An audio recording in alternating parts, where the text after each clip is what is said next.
नमस्कार, मैं Devaki Meena, assistant professor समाजशास्त्र विभाग, एसपीसी गवर्नमेंट कॉलेज अजमेर। आज का हमारा जो टॉपिक है वो है संस्कृति का महत्व, इम्पोर्टेंस ऑफ कल्चर।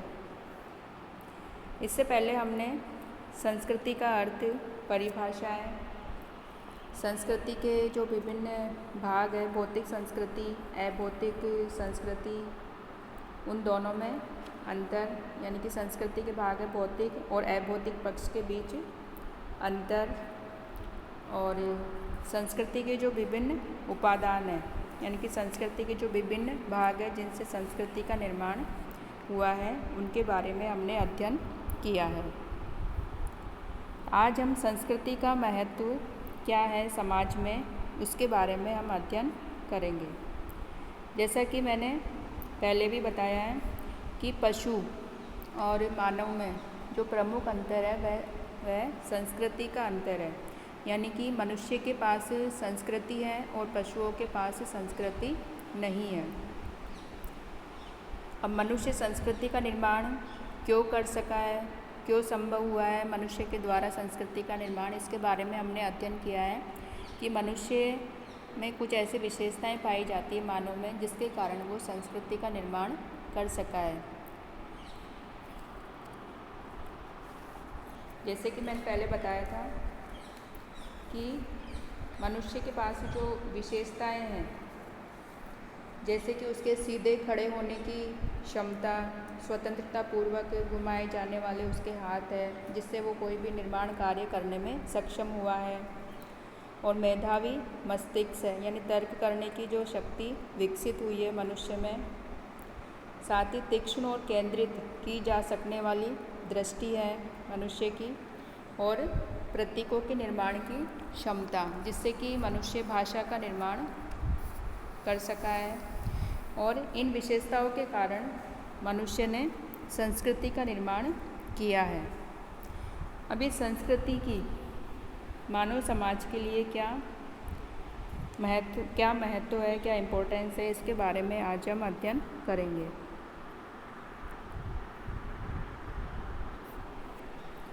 तो सबसे पहला जो महत्व है संस्कृति का मानव समाज के लिए वह है कि संस्कृति मानव आवश्यकताओं की पूर्ति में सहायक है। यानी कि व्यक्ति की अनेक आवश्यकताएं होती है, शारीरिक, मानसिक, सामाजिक, इनकी पूर्ति में संस्कृति का सबसे बड़ा योगदान है, क्योंकि मानव ने इन आवश्यकताओं की पूर्ति के लिए समय समय पर अनेक आविष्कार किए हैं, और ये आविष्कार संस्कृति के अंग बनते गए हैं धीरे धीरे मानव समाज में। और संस्कृति भी ये तय करती है साथ ही कि मानव अपनी जो विभिन्न आवश्यकताएं हैं उनकी पूर्ति किस प्रकार करेगा। तो हम कह सकते हैं कि जो संस्कृति है मनुष्य की विभिन्न आवश्यकताओं की पूर्ति में योगदान करती है या सहायता करती है। नेक्स्ट जो महत्व है वह है व्यक्तित्व निर्माण में सहायक, यानी कि मनुष्य समाज में जन्म लेता है और प्रत्येक समाज की कोई न कोई संस्कृति अवश्य ही होती है, और जन्म लेने के पश्चात मनुष्य का जो पालन पोषण होता है एक विशेष सांस्कृतिक परिवेश में होता है, और इस विशेष सांस्कृतिक परिवेश में व्यक्ति अपनी संस्कृति के जो अभौतिक पक्ष है, जैसे कि उनकी जो संस्कृति की जो प्रथाएं हैं, रीति रिवाज है, धर्म, दर्शन, कला, विचार, प्रतिमान, व्यवहार करने के आचरण आदि को ग्रहण करता है और अपने व्यक्तित्व में उनको उतारता है, अपनाता है, उनको आत्मसात करता है। ये व्यक्ति के जिस कारण ये जो व्यक्ति के व्यक्तित्व निर्माण में सहायक होती है। तो इसी कारण यानी प्रत्येक समाज की अलग अलग संस्कृति होती है, तो व्यक्तित्व भी प्रत्येक समाज में या हम कह सकते हैं कि अलग अलग सांस्कृतिक परिवेश में पले व्यक्तियों के व्यक्तित्व में भी हमें भिन्नता देखने को मिलती है, क्योंकि उनकी संस्कृति अलग अलग होती है और संस्कृति की जो विशेषताएं हैं उनको व्यक्ति अपने अंदर आत्मसात करता है, अपने जीवन में उतारता है। तो इस कारण अलग अलग सांस्कृतिक परिवेश में पले व्यक्ति के व्यक्तित्व में भिन्नता देखने को मिलती है। अगला जो महत्व है वह है मूल्य और आदर्शों का निर्धारण। यानी संस्कृति व्यक्ति के या मानव जीवन के लिए मूल्यों और आदर्शों का निर्धारण करती है। यानी कि व्यक्ति समाज में कैसा व्यवहार करेगा, किस प्रकार का आचरण करेगा, इसका निर्धारण संस्कृति करती है। और इन सांस्कृतिक मूल्यों और आदर्शों के अनुरूप ही व्यक्ति समाज में व्यवहार करता है। और यदि कोई व्यक्ति इन आदर्शों और मूल्यों की अवहेलना करता है या उनके विपरीत आचरण करता है तो उसे सामाजिक तिरस्कार का सामना करना पड़ता है। यानी समाज के लोग उसकी अवहेलना करते हैं, उसका विरोध करते हैं और ज़्यादा उल्लंघन करने पर समाज के लोगों के द्वारा व्यक्ति को दंड भी दिया जाता है। नेक्स्ट जो महत्व है वह है नैतिकता का निर्माण। यानी कि समाज में किसी भी कार्य का उचित या अनुचित रूप से निर्धारण का जो आधार है वह संस्कृति के आधार पर किया जाता है। प्रत्येक संस्कृति में सामाजिक प्रतिमान होते हैं, मूल्य होते हैं और इन्हीं के अनुसार समाज में आचरण किया जाता है। और इन्हीं के अनुसार जो आचरण किया जाता है उसको उचित ठहराया जाता है और इसके विपरीत आचरण करने पर अनुचित ठहराया जाता है। तो नैतिकता का मतलब है कि उचित और अनुचित का निर्धारण करना। तो इसका निर्धारण संस्कृति में जो प्रचलित मूल्य हैं, आदर्श है, उनके आधार पर किया जाता है। तो व्यक्ति समाज में नैतिकता के आधार पर कि क्या सही है और क्या गलत है, इसका निर्धारण संस्कृति के अनुसार, संस्कृति के आधार पर किया जाता है और फिर व्यक्ति नैतिकता के आधार पर ही आचरण करता है। नेक्स्ट महत्व है व्यक्ति को सुरक्षा प्रदान करती है संस्कृति। यानी कि समाज में मानव व्यवहार से संबंधित जो विभिन्न पक्ष है उनका जो निर्धारण है पहले से ही समाज में पूर्वजों के द्वारा किया जाता है, यानी कि संस्कृति के द्वारा किया जाता है। या हम कह सकते हैं कि हमें समाज में जन्म लेने के बाद ये सोचना नहीं पड़ता कि हमें किस प्रकार का आचरण करना है। यानी कि समाज में पहले से ही मौजूद रहते हैं मूल्य और आदर्श हैं संस्कृति के, तो हमें उन्हीं के अनुसार अपने जीवन को ढालना होता है और उन्हीं आचरणों को व्यक्ति सीखता है और अपने व्यवहार में उतारता है, उन्हीं के अनुरूप व्यवहार करता है। इससे व्यक्ति को एक प्रकार की मानसिक और सामाजिक सुरक्षा महसूस होती है, अनुभव होती है। यानी कि उसे किसी भी कार्य के लिए सोचना नहीं पड़ता कि क्या उचित है क्या अनुचित है, ये पहले से ही समाज में संस्कृति के अनुसार निर्धारित रहता है। नैतिकता के आधार पर व्यवहार के प्रतिमान हैं, मूल्य है, उनके आधार पर कि किस प्रकार का आचरण व्यक्ति को करना है।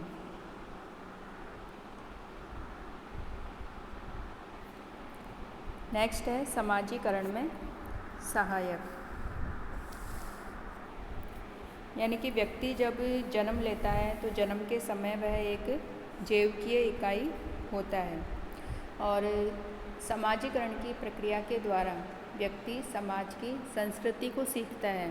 समाज के मूल्य, आदर्श, व्यवहार प्रतिमान, रीति रिवाज, प्रथाएं, ज्ञान, धर्म, कला, दर्शन सभी को वो समाजीकरण की प्रक्रिया के द्वारा सीखता है, आत्मसात करता है। अर्थात हम कह सकते हैं कि व्यक्ति समाजीकरण की प्रक्रिया के द्वारा समाज की संस्कृति को सीखता है या संस्कृति को आत्मसात करता है। और संस्कृति को सीखकर ही व्यक्ति पशु स्तर से उठकर समाज में रहने योग्य सामाजिक प्राणी के रूप में बदलता है। इस प्रकार संस्कृति समाजीकरण में व्यक्ति के सीखने की जो प्रक्रिया है उसमें सहायक है। नेक्स्ट है परिस्थिति और भूमिकाओं का निर्धारण। यानी समाज में प्रत्येक व्यक्ति का एक निश्चित पद होता है और उस पद के अनुरूप उसे अलग अलग कार्य, अलग अलग कर्तव्यों का निर्धारण करना पड़ता है। तो समाज में व्यक्ति के कौन कौन से पद होंगे, अर्थात कौन कौन सी परिस्थिति होगी उसकी, और उस परिस्थिति के अनुसार उसकी क्या भूमिकाएं होंगी, इसका निर्धारण संस्कृति के द्वारा किया जाता है। जैसे कि भारतीय समाज में हम देखें तो जैसे पति पत्नी, माता पिता, भाई बहन या अन्य जो समाज में पद है, परिस्थितियाँ हैं, उनके अनुसार उनकी भूमिकाएं क्या है, ये संस्कृति के द्वारा निर्धारित किया जाता है।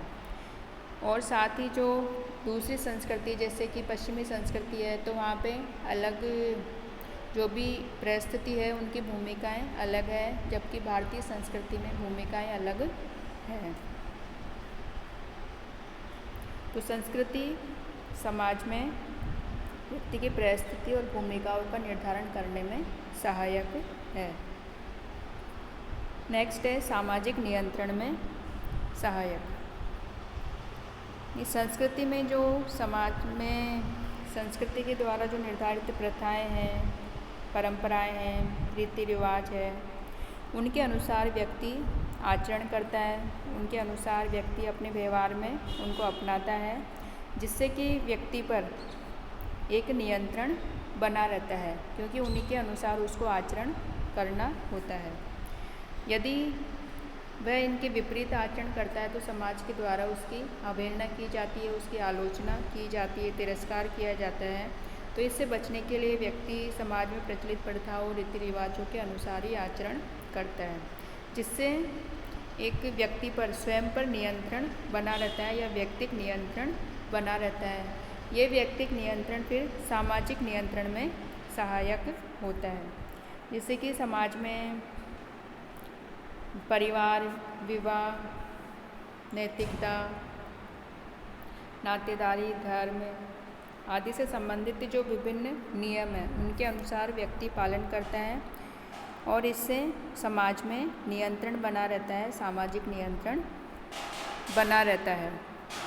नेक्स्ट है समस्याओं का समाधान करने में सहायक।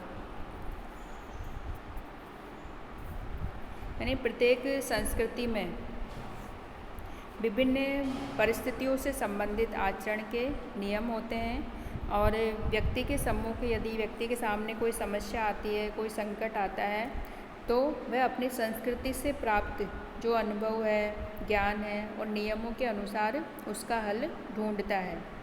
तो इस प्रकार संस्कृति विभिन्न समस्याओं के समाधान में भी सहायता प्रदान करती है। नेक्स्ट है अनुभव और कार्य कुशलता बढ़ाने में सहायक। यानी समाज की संस्कृति में संस्कृति पीढ़ी दर पीढ़ी हस्तांतरित होती है, यानी एक पीढ़ी से अगली पीढ़ी को संस्कृति का हस्तांतरण किया जाता है।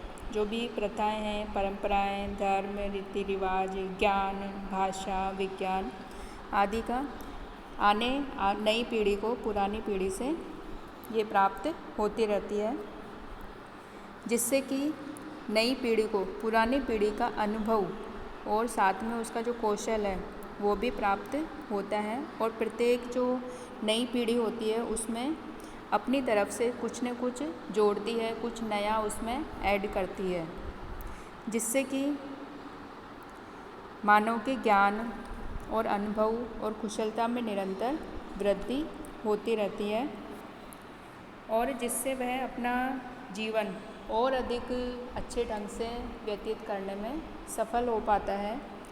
और यह संभव होता है जो पुरानी पीढ़ी के द्वारा जो सृजित या संस्कृति के जो उसके द्वारा जो अनुभव है, उसके द्वारा सृजित जो ज्ञान है, इकट्ठा किया गया जो ज्ञान है, उसी के कारण संभव हो पाता है कि व्यक्ति अपने आप को और अधिक या अपने जीवन को और अधिक कुशल बनाने में सहायक होता है। तो यह है संस्कृति का महत्व। यानी प्रत्येक समाज की जो विशेष संस्कृति होती है उस संस्कृति का मानव जीवन के लिए क्या महत्व होता है, इसके बारे में आज हमने अध्ययन किया है।